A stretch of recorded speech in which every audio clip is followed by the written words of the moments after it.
ગુજરાતમાં વધી રહેલી ગુનાખોરી ડામવા ગુજરાત રાજ્યના પોલીસ વડાના આદેશને લઈ અસામાજિક તત્વો સામે સુરત પોલીસે પણ લાલા કરી છે।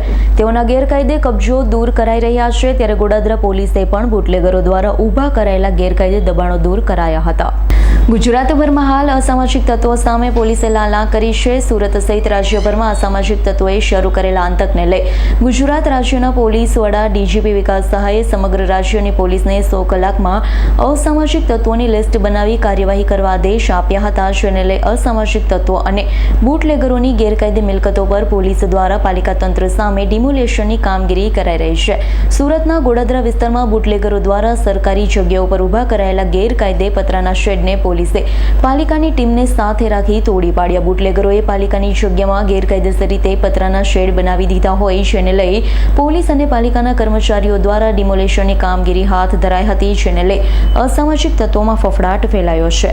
Bureau report S9 news Surat. અમારી તમામ માહિતીથી અપડેટ રહેવા માટે જોડાયેલા રહો S9 ન્યૂઝ સાથે।